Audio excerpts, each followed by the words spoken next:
नमस्कार दोस्तों, मैं हूं नवीन पाटीदार और आप देख रहे हैं वॉइस ऑफ एमपी। एचडीएफसी मां घोटाले को लेकर एक बार फिर बड़ी अपडेट लेकर हम आपके सामने मौजूद है। जिस तरीके से वरिष्ठ पत्रकार मुस्तफा जी मेरे साथ है और किस तरह की अपडेट है, जिस तरह की खबरें निकल के आ रही है कि रितेश ठाकुर को पुलिस ने उठा लिया है, वहीं अगर बात करें तो अब किस तरह की जानकारी इसमें सामने आ रही है। मुस्तफा जी, किस तरह की अपडेट है? देखिए नवीन, इस पूरे मामले की जो बात की जाए, सबसे पहले तो जो तमाम दर्शक वॉइस ऑफ एमपी से जुड़े उनसे मैं निवेदन करूंगा कि इस खबर को आखिरी तक देखें। हम कई चौंकाने वाली जानकारी देंगे। जो सबसे बड़ी खबर है, इस समय की बड़ी ब्रेकिंग न्यूज़ है, जो अभी आपने बड़ी खबर कुछ देर पहले, वो ये कि नीमच पुलिस ने जो इस एचडीएफसी घोटाले का जो मास्टरमाइंड है रितेश ठाकुर, उसको हिरासत में ले लिया है। अभी पूरी जानकारी आना बाकी है। अभी सूत्रों के हवाले से खबर हमारे पास आई है कि रितेश ठाकुर को पुलिस ने पकड़ लिया है। कुछ देर में रितेश की गिरफ्तारी दिखाएगी पुलिस, उसके बाद पूछताछ होगी और ये आज की रात रितेश ठाकुर पर कयामत की रात हो सकती है, क्योंकि आज पुलिस उससे पूछताछ करेगी, उससे जानेगी कि एचडीएफसी के अंदर जो पूरा खेल चल रहा था, वो खेल का सूत्रधार वो था या और कोई था, या उसके साथ इस पूरी कॉन्स्पिरेंसी के अंदर, इस फ्रॉड के अंदर कौन कौन लोग शामिल थे। तो आज हवालात में जो आज की रात है वो रितेश ठाकुर के लिए एक मुश्किल भरी रात हो सकती है, क्योंकि बेहद लग्जरी जीवन जीने वाला इंसान है रितेश ठाकुर। पहले आईसीआईसी बैंक में काम करता था, उसके बाद वो एचडीएफसी में आया और एचडीएफसी में उसके जलवे थे। जब वो ब्रांच में एंटर करता था तो तमाम लोग उसको सैल्यूट करते थे, जैसा जानकारी लोगों ने हमें बताई है। और ब्रांच मैनेजर कपिल चौबे का उस पर ख़ास तौर पे वरदस्त था और उसने कुछ जो जानकारी हमारे पास आई है, उसने प्रॉपर्टी रियल एस्टेट में भी काफ़ी इन्वेस्टमेंट किया है। तो ऐसी तमाम बातें हैं जिस पर पुलिस आज की रात रितेश ठाकुर से बातचीत करेगी और जानने की कोशिश करेगी कि इस पूरी फ्रॉड के अंदर को किस तरह से अंजाम दिया गया, कैसे इस पैसे को अपने घर ले जाता था, कैसे उसने पूरा उसकी मोडस ऑपरेंडी क्या थी। लेकिन एक और ख़ास बात है कि सबसे पहले मैं वॉइस ऑफ एमपी की पूरी टीम को बधाई दूंगा कि यदि शनिवार की रात को वॉइस ऑफ एमपी ने इस पूरे खेल पे से पर्दा ना उठाया होता तो शायद एचडीएफसी के अफसर गुठली में गुड़ फोड़ते रहते, अंदर खाने सारी चीज़ें चलती रहती। और चूंकि ये फ्रॉड के बारे में एचडीएफसी के तमाम लोगों को जो हमें खबरें मिली है वो एक सप्ताह पहले ही पता चल चुका था, लेकिन इस पर पर्दादारी की गई, छुपाया गया और रितेश ठाकुर से ट्यूनिंग बिठाने की कोशिश की गई। 1.5 करोड़ रुपए के लगभग बैंक ने वापस जमा भी कराया और जब वॉइस ऑफ एमपी ने इसका भंडा फोड़ा तब एचडीएफसी के लोग कोतवाली थाने गए और एफआईआर कराई। तो एक बड़ी खबर निकल के आई है कि एसपी सूरज कुमार वर्मा ने जो स्पेशल टीम गठित की थी टीआई कोतवाली योगेंद्र सिसोदिया, और हमने पहले दिन ही कहा था कि ये जो पूरा एचडीएफसी का फ्रॉड है ये कोतवाली थाने के अंदर इसमें मामला दर्ज हुआ और वहाँ बेहद तेज तर्राट पुलिस अफसर बैठे हैं। योगेंद्र सिसोदिया जो साइबर के एक्सपर्ट हैं और मध्य प्रदेश में उनका पहले नंबर पे नाम आता है साइबर एक्सपर्ट में। तो ऐसी स्थिति में हम ये उम्मीद लगाए बैठे थे कि 1 या 2 दिन हद से हद और भागने के लिए रितेश ठाकुर को ज़मीन कम पड़ जाएगी और नीमच पुलिस का हाथ उसके गिरबान तक पहुंच जाएगा। और जिस दिन एफआईआर दर्ज हुई उसी दिन टीआई कोतवाली अपनी टीम के साथ रितेश की गिरफ्तारी को लेकर निकल चुके थे और इसमें साइबर की मदद से, और ख़ुद भी साइबर एक्सपर्ट है, तो रितेश ठाकुर को आखिरकार कोतवाली पुलिस ने धर दबोचा। नवीन, मुस्तफा जी, किस तरह की जानकारी आ रही है? किस डिस्ट्रिक्ट की पुलिस लगातार रितेश को ढूंढने में लगी हुई थी और किस तरीके से धर दबोचा? क्या पूरी जो है पुलिस की कार्रवाई रही? कोई जानकारी निकल के सामने आई? कहाँ से उठाया, कैसे उठाया? देखिए नवीन, अभी जो खबरें प्राइमा फेसी जो खबर हमारे पास है वो रितेश ठाकुर के हिरासत में ले जाने की है और पुलिस ने उसको पकड़ लिया है। अब पुलिस अपनी तमाम फॉर्मेलिटी करेगी, उसकी गिरफ्तारी दिखाएगी, जो भी उसको करना है वो किस तरह से वो सारे काम को कानूनी प्रक्रिया से निकलती है। कुछ हो सकता है कुछ देर में या कल सुबह अधिकृत तौर पर पुलिस अधीक्षक सूरज वर्मा इस मामले में प्रेस को जानकारी दे, लेकिन जो फिलहाल हमारे पास जितनी जानकारी है वो ये है कि रितेश ठाकुर पुलिस के हाथ लग चुका है और आज की रात रितेश ठाकुर पर भारी पड़ने वाली हवालात की उसको पुलिस को बताना पड़ेगा कि आखिर उसने इस पूरे फ्रॉड को कैसे अंजाम तक पहुंचा और कौन कौन लोग इस फ्रॉड में उसके साथ शामिल थे। नवीन मुझको इस साथ अगर बात की जाए जिस तरीके से रितेश ठाकुर को पुलिस ने हिरासत में लिया, अगर वहीं बात की जाए बैंक के जिम्मेदार अधिकारी जो केस से रिलेटेड थे जिनकी जिम्मेदारी थी, क्या उनको हटाया या नहीं हटाया गया? देखिए नवीन, इस मामले में 2-3 बातें बहुत महत्वपूर्ण है जिसमें बात की जाना चाहिए और वो खबरें पब्लिक डोमेन में जानी चाहिए, आम जनता तक जानी चाहिए और लोग उससे अवेयर भी हों कि जिस बैंक पे हमारा आखिरी बिलीव होता है, आज किसी से रुपए आपको लेने हैं और वो बहुत ही अच्छा इंसान है तो ये कहा जाता है कि अरे आपके पैसे तो बैंक में पड़े हैं। तो बैंक में जिस पे हमारा आखिरी फेथ है कि अगर रुपया वहाँ है तो सुरक्षित है, लेकिन बैंक में क्या हो रहा है आप ये देखिए कि एक व्यक्ति महीनों से कैश डिपॉजिट मशीन से रुपए निकालकर अपने घर ले जा रहा है और बैंक को पता ही नहीं। बैंक जो दावा करती है कि उसका फुल प्रूफ सिस्टम है, वो पूरी चाक चौबंद व्यवस्था के तहत काम करते हैं और रुपए की इतनी बड़ी हेराफेरी हो जाए, इतना बड़ा फ्रॉड हो जाए और बैंक में ये पता ही ना चले और उसके बाद फ्रॉड होने के बाद बैंक इसको छुपाए, बैंक इसको पर्दा डाले। ये तो वॉइस ऑफ एमपी ने इसको उजागर नहीं किया होता तो बैंक अब तक अंदर खाने कार्यक्रम चलाती रहती। तो जो महत्वपूर्ण मुद्दे की बात है वो ये है कि इस पे बात की जानी चाहिए और ये सारी बातें पब्लिक डोमेन में आनी चाहिए कि आखिर ये फ्रॉड हुआ कैसे।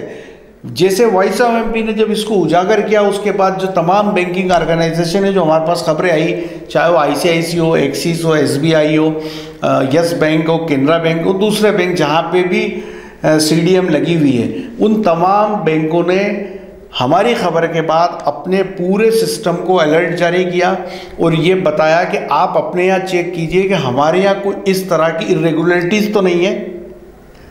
तो आज इतना सतर्क होते हैं बैंक। और दूसरी तरफ एचडीएफसी बैंक जिसका बड़ा नाम है, बैंकिंग के क्षेत्र में एचडीएफसी एक बड़ा ब्रांड है, उस एचडीएफसी की नीमच शाखा में इस तरह का घालमेल हुआ। ये एक बड़ी उच्च स्तरीय बैंक को भी चाहिए कि उच्च स्तरीय जांच इस पर बिठाए और इसकी परतें खोले, क्योंकि कहीं ना कहीं नीमच एचडीएफसी में जो फ्रॉड हुआ है उससे एचडीएफसी का नाम भी खराब हुआ है। और जो खबरें हमारे पास है वो ये है कि संदीप कुमार को नए बीएम के रूप में एचडीएफसी में बिठाया गया है, लेकिन घोषित तौर पर कपिल चौबे अभी काम कर रहे हैं। लेकिन अधिकांश जो पावर है वो सारे डेलीगेट हो गए संदीप कुमार के पास। केवल एक एक्टिंग जिसे कहते हैं एक मुंह दिखाई के लिए भी कपिल चौबे को बैंक ने बिठा रखा है। दूसरा, बैंक में 3 विजिलेंस ऑफिसर इस समय मौजूद है जो इस पूरे मामले की पड़ताल कर रहे हैं। एक और ख़ास बात यह है कि जो क्लस्टर हेड है इनके वो भी इस समय मिस्टर पटेल वो भी नीमच में ही डेरा डाले हुए, लेकिन कहीं ना कहीं इस बात पे उनकी जिम्मेदारी बनती कि उनके इस क्लस्टर के तहत जो ब्रांच आती है वहाँ का स्टाफ इतने समय से क्यों जमा हुआ है, एक ही सीट पे लंबे समय से एक ही आदमी क्यों काम कर रहा है। जब नीमच में एक H2 नई ब्रांच खुलती है एचडीएफसी की तो वहाँ पे उसी पुराने स्टाफ को क्यों लगाया जाता है। तो क्या इसके अंदर कॉन्स्पिरेंसी है। खबरें ये भी है कि क्या बैंक के ऑडिटर्स ने, विजिलेंस ने ये चेक किया कि जो लॉकर्स अलॉट किए गए थे उनमें केवाईसी कंप्लीट है। बात ये भी है कि क्या कुछ ऐसे लॉकर्स तो नहीं है जो बेनामी हो, कुछ ऐसे लॉकर्स तो नहीं है जो अलॉट ही नहीं किए गए हो लेकिन उनकी चाबी नहीं मिल रही है। क्या तमाम वाउचर कंप्लीट है, तमाम दस्तावेज, चेक और जो भी इस कपिल चौबे के टेनओवर के अंदर जितने भी काम हुए हैं क्या उसमें तमाम रिकॉर्ड सलामत है, कहीं कुछ काम ऊपर तो नहीं कर दिए गए। और बैंक उन चीज़ों को इसलिए नहीं बता रही है कि कहीं पब्लिक डोमेन में जाने के बाद लोगों में अविश्वास ज़्यादा बढ़ जाएगा और लोग जो है एचडीएफसी से नाता तोड़ लेंगे।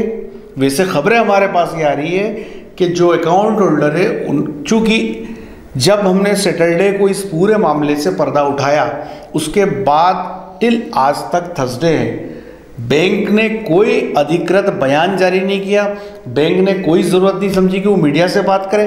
बेहद अफसोस की बात है, जो पब्लिक से जुड़ा हुआ आपके संस्थान है जहाँ हज़ारों लोगों का बेशकीमती गाड़ी कमाई का पैसा जमा होता है, उन लोगों को आपने ये मैसेज देना भी मुनासिब नहीं समझा कि बैंक में सब कुछ सही है, आपके रुपए सलामत है। जो खबरें हमारे पास आ रही है बैंक के नहीं बोलने के कारण अब अकाउंट होल्डर में अविश्वास देखा जा रहा है और कई अकाउंट होल्डर बैंक जा रहे हैं और अपनी जो फिक्स डिपॉजिट है, कई इस तरह के जो बैंक के साथ उन्होंने जो प्रोडक्ट खरीदे थे उससे विड्रॉ हो रहे हैं, वो दूसरी बैंकों की तरफ मूव कर रहे हैं। तो ये एचडीएफसी की एक बड़ी लापरवाही एक और हुई कि वो यदि पहले दिन आके और पब्लिक डोमेन में अपनी बात रखते, मीडिया को बुलाते, उनको वस्तुस्थिति से अवगत कराते, तो शायद पब्लिक में ये अविश्वास पैदा नहीं होता।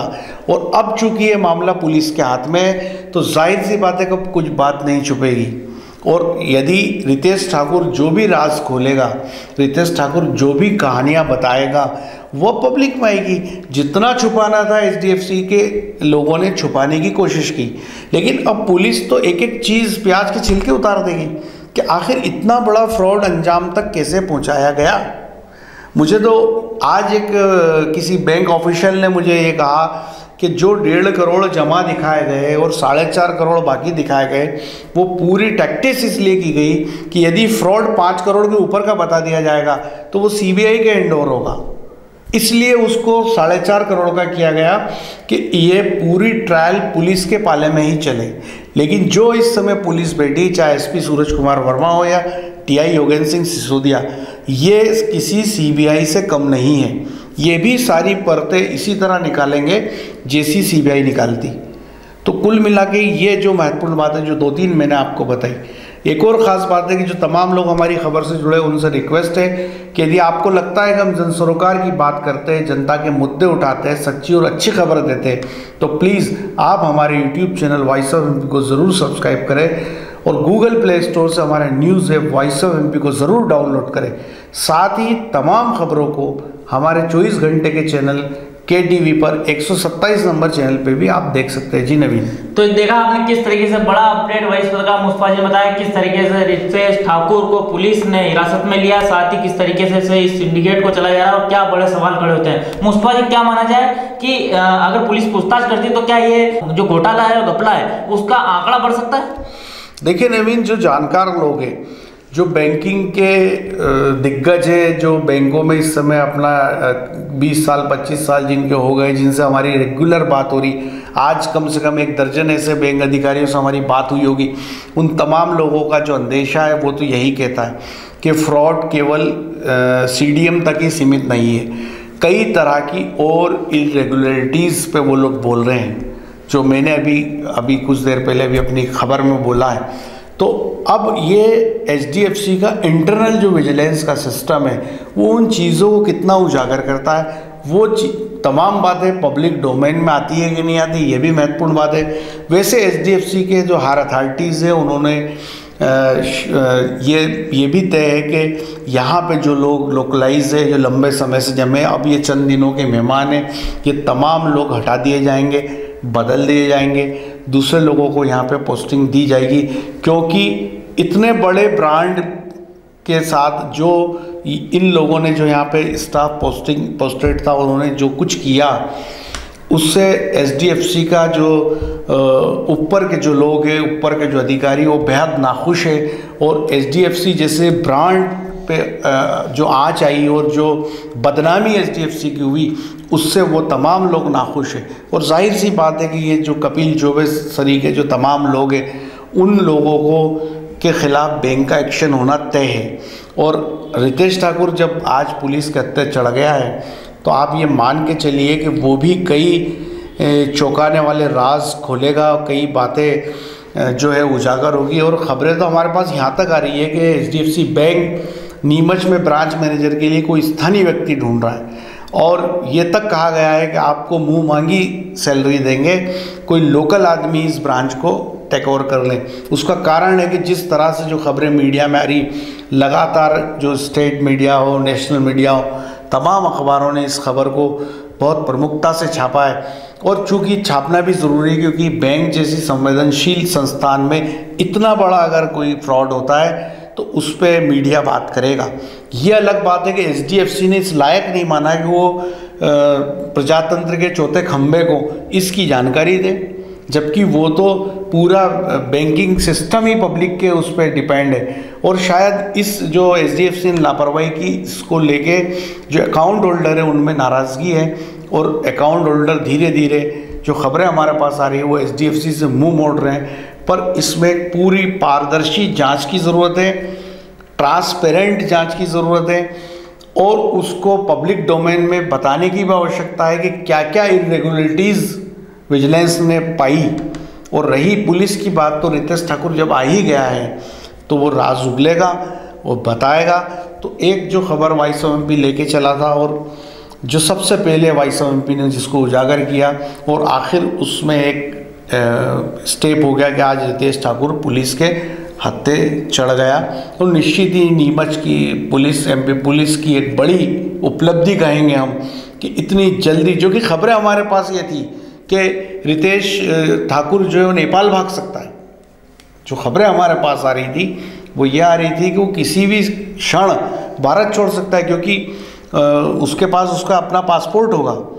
लेकिन जितनी तत्परता पुलिस ने दिखाई, जितना स्पीडियसली पुलिस ने एक्शन लिया, वो निश्चित तौर पे काबिल तारीफ़ है। चाहे TI कोतवाली की बात करें, चाहे नीमच के साइबर सेल की बात करें, जो साइबर सेल में जो टीम है वो बहुत ही लाजवाब काम कर रही है। और जितना एक्शन फास्ट किया और कुछ भी चीज़ें बदले उसके पहले जो है उन्होंने रितेश ठाकुर पे पुलिस पहुंच गई, शिकंजा कस लिया। तो आज की रात जो बात है वो रितेश ठाकुर पे भारी निकलने वाली है, और हो सकता है कुछ ऐसे चौंकाने वाले राज सामने आए जिससे कि लोगों के कान खड़े हो जाए। नवीन, तो देखा आपने किस तरीके से बड़ी खबर निकल के सामने आई, और सबसे पहले अपडेट हमने आपको बताया किस तरीके से कि रितेश ठाकुर को पुलिस ने हिरासत में लिया। साथ ही जिस तरीके से वरिष्ठ पत्रकार मुस्तफा जी ने कहा कि अब उससे बारीकी से जांच होगी, और पूरे इस घोटाले गपले की जो हकीकत है, जो पर्दा डला हो, पर्दा खुलेगा, सामने आया कौन कौन लोग इससे मिले होते, किस तरह की चेन है। साथ ही अगर बात करें तो इस पूरे मामले को लगातार YSMP टीम उठाती आ रही थी, और आज एक बड़ी कामयाबी नीमच पुलिस ने हासिल की है। ऐसे में बात की जाए तो इस वक्त की सबसे बड़ी जानकारी थी जो हमने आपको बताई। इस तरह की अपडेट के लिए बना रहे हमारे साथ। जय हिंद, जय भारत।